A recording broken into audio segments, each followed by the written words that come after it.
Hello guys, what's going on? Welcome back to York City, where there hasn't been as much transfer activity as I was hoping, but we still have a month to go in the transfer window. Of course, transfer window does actually exist now. It doesn't just stay open until March anymore.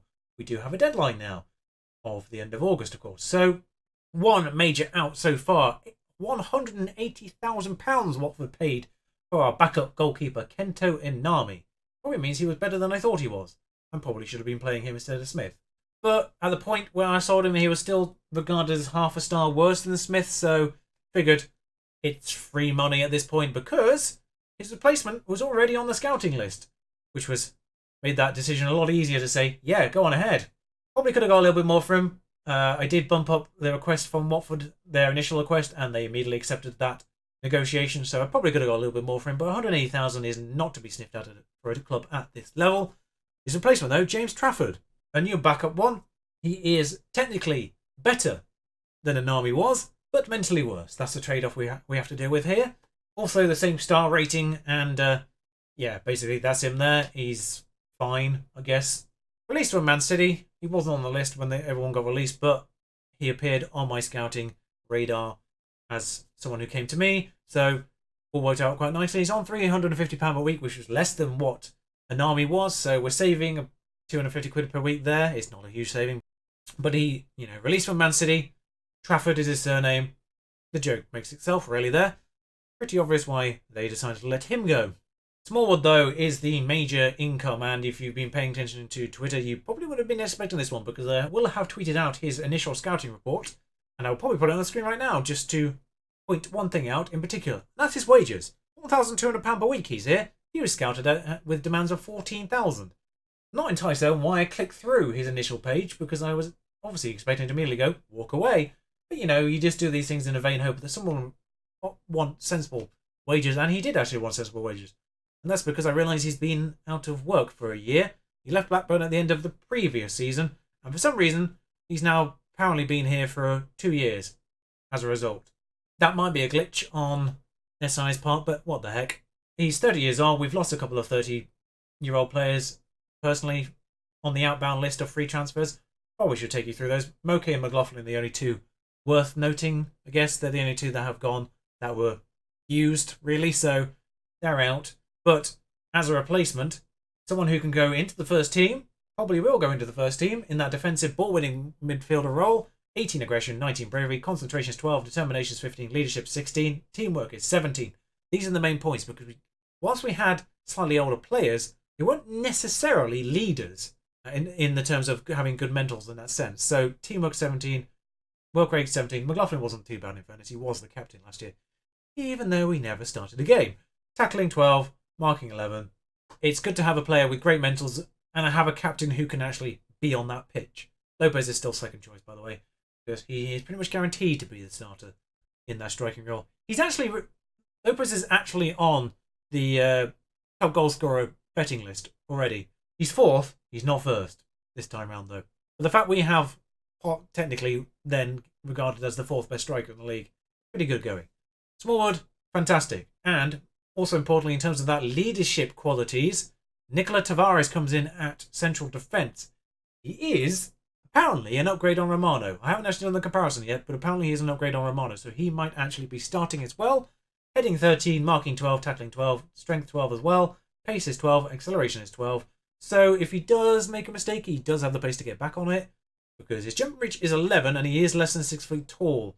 So there is that little slight worry of balls going over him, but he does have a good heading of 13 when the ball does end up on his head. Hopefully he doesn't head it straight to the opponent.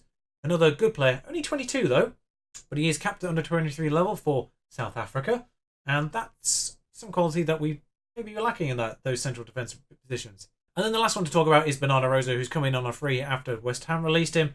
He's not amazing. He's 2-star right now. Could potentially grow in a little bit. He does play that attacking midfielder centre role that we don't really play. He is loan listed. Probably won't be seeing him this year all that much. Might see him at some point if we have to play a lower quality opposition in one of the cups. We might do a more attacking, 4-2-3-1 formation. But yeah, he does have 14 technique, passing, and long shots, which are all fantastic. 16 flair is insane for this level, let's be real. First touch isn't too shabby, vision isn't too shabby either. His own end product isn't amazing, but And his own other physicals aren't fantastic either. I'm training him to be slightly better stamina-wise.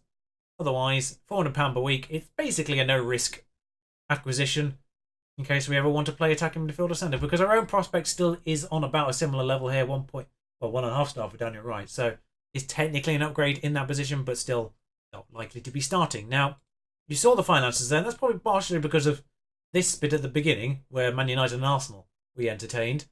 We actually scored against both of them. I don't know who was in goal for them. I've just checked. Henderson and Leno. So we did score against both of those Premier League goalkeepers. Does bode well, I guess. Few League One oppositions in here. Maybe some Championship. I'm not entirely sure where these guys are right now. I'm not going to double check. But some very entertaining games for the friendlies as well. 2-3 all draws involved. In fact, 2-3 all comebacks. More importantly, nice. But just the one game today, and that is Port Vale, who we start off against. I will then be playing through actually, I might do the Hull game. I might do the Carabao Cup game against Hull. But otherwise, I might be tempted to go all the way through, because there is a Salford match just at the end of September here. Of course, they were in opposition in the FA Cup for us. Then again, they do appear again at the end of the year, so might be worth saving that Salford match to the end of the season. Who knows? Decision on future games will probably be made while I'm playing, actually. But just Port Vale today, and one game already played by looks of things, and it was 0-0. So fantastic start for League Two. Actually, that's a good point for Scunthorpe.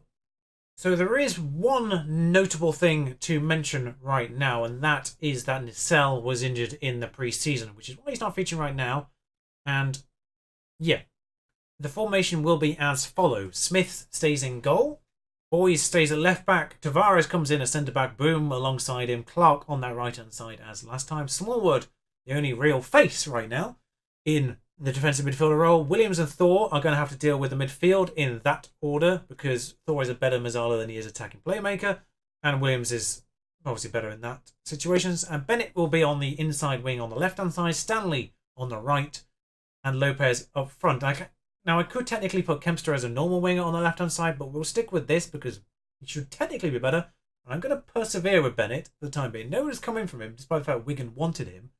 But, you know, it is what it is, and we are where we are. Amusingly, when I went to register the team, I actually had to manually add players who are under 21 because I didn't have enough players over 21. Which is part of the reason why Smallwood now exists. 4-3-3 away from home. See how that works out for you. We are on attacking, by the way. It is worth noting that. And that's mostly because I don't want to mix up the formation from last year too much. We seem to get a little bit more out of us when we went on the attacking formation, attacking mentality. Go out there and impress me. It's the first day of the season.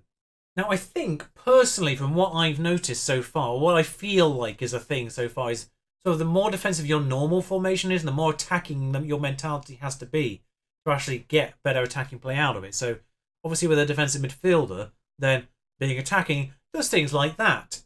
Daniel Williams, 1 goal. Oh, I should mention we were predicted 17th as soon as the game kicked in the new season for us. I immediately went on the season preview. We were predicted to be 17th at that point. When the preseason odds came through for being promoted, we are 18 to 1 to be promoted. We were 16th in that list, so I think we may have edged up slightly already with the early transfers that we made. Smallwood being one of those. But I imagine we're still predicted to be lower mid-table at this point. I will just quickly double check after this match ends on that one. And there's another highlight as Brown kicks it up to Thor immediately. Lopez gets past his defender. He has gone wide though, and that was never really going to be a goal. Although you can never really count him out. He has scored from that kind of angle before, but I think that was a little bit too much to ask of him. And as you can see there, at the bottom, those stats are now turning in our favour. I'm not going to say this entirely because of our attacking mentality, but probably because of our attacking mentality. Well, they now have a corner. It doesn't really indicate anything good or bad on that front, but they head it wide. And we've now had 5 shots on target to their none. So we seem to be doing something right at this point. And with a defensive midfielder with 18 aggression, I am surprised we've only made 2 fouls at this point. Stanley, though, on the ball, coming in left from right hand side. He's probably going to have a crack at this himself. Yeah, he has. Rebound probably should have gone to Lopez, but he was too far back. So they get away with that. Could have been worse. Should have been there for that. Lopez, though, is on this near side for some reason. Williams is in all sorts of space. Bennett's in all sorts of space. That's why he gets the bad ratings. So he's only on a 6.5 right now, so we'll see how that goes. Clark, though. Stanley on this side. Oh, Bennett scored. Never mind. He probably heard me speaking. That's a way to get you to prove him wrong. Now, I should say, on the attacking midfield left front, we've tried to get a few people on loan. They don't really want... The loan players they want, they just don't want to seem to give me. The one player that I did get to accept it went elsewhere from our parent club, Barnsley. So, do not be surprised when you come back again that I have a Portuguese left winger, because it's looking like I'm going to have to resort to scouting over there again. I've already started, and anyone who's watched my Bradford save will be completely unsurprised by this. He's going to shoot from there. Why? Why would you just not stop the play, pull it up, pass it backwards? Stanley's injured. That's not great. It's a neat bruised knee. We should be alright.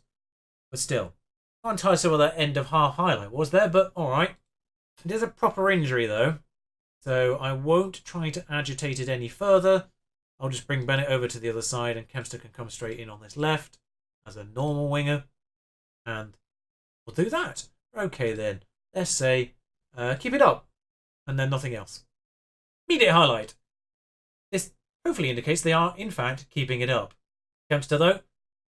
Cross to Thor in the middle. Is he going to have a crack from distance? Nope. Clark's on this far side. Please cross this. Lopez, though. Oh, that's why he's on the top scorer potential list. I think it was something like 7-1 to be top scorer. He was 4th on the list. I think we've done alright with Lopez, haven't we?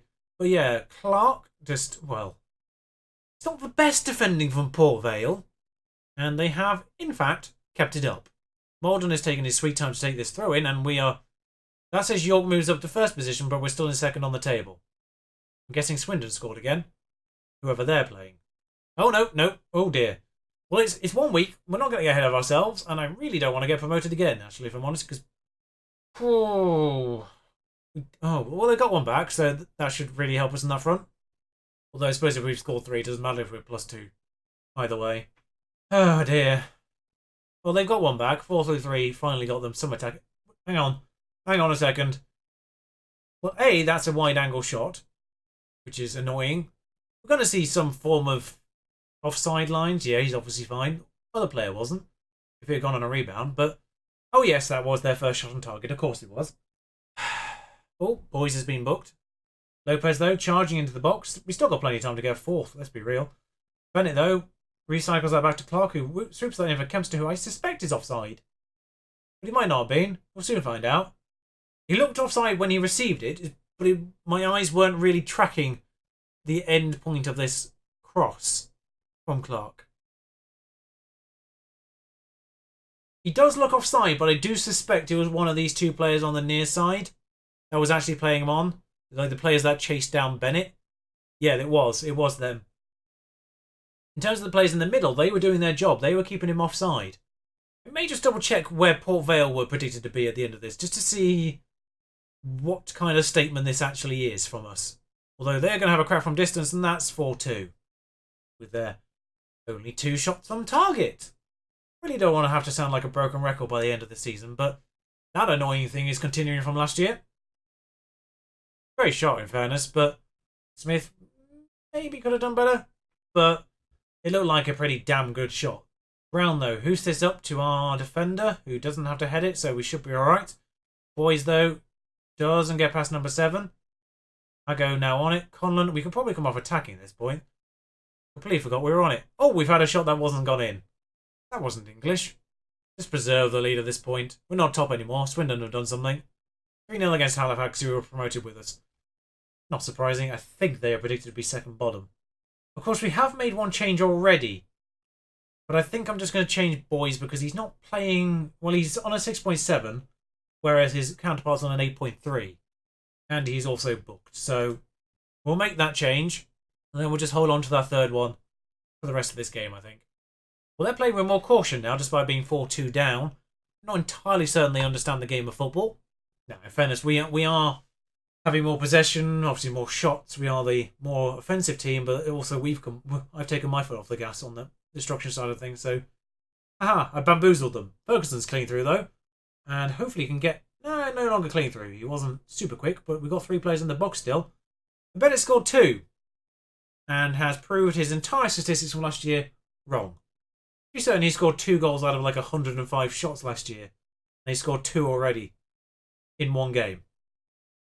Who knew all he needed was a second summer? Wigan, sod off. I don't know if you're still interested, but you're no longer having him. A 9.0! Oh, putting that one in the scrapbook. 15 minutes to go. Who's tired is really the question. One of the midfielders could come off. I think we can just... yeah, Green. Green for Thor. Mazzala's not ideal for Green, but he will do fine. We've got a 3-goal lead. Hopefully that should see us through right now. Probably could have changed one of the wingers, but of course we already did change Kempster, so that would have been not a good idea. But our 4 most advanced players have all scored in this match, as the rest of this kind of goes without incident, as there's a highlight as soon as I say that, of course. Lopez into Bennett in the middle. If he'd scored a hat-trick in his first game this season, that would have been... Well, I would have been checking the code. Player of the match, Bennett. Blimey. Just can't say. Very well done. Grimsby, though, in a few days' time. We do have Hull in the Carabao Cup, of course. We did mention that before. Now, 1 to 2 days for Stanley. He'll be fine. So Hull are in the Championship. Well, they got relegated at one point, but they didn't. That's fine. Pretty certain Hull are our first Championship opponent that we've ever played in a actual match that matters. And I'm pretty certain that for York supporters, at the very least, once upon a time when the gap between the 2 teams was slightly closer, they regarded Hull as their biggest rivals. Hull didn't reciprocate that feeling, but York supporters, at the very least, believed that Hull were the biggest rivals for York. They were the big rivalry, despite the fact they were further away than all the other Yorkshire teams. So I might actually bring you that Hull match, along with any other transfer business course. And then that frees me up to go through the rest of that month entirely before bringing you back, say, for, Salford and Macclesfield, perhaps. Yeah, that seems sensible. So, looks like we're going to Hull next. Until then, ta-ra.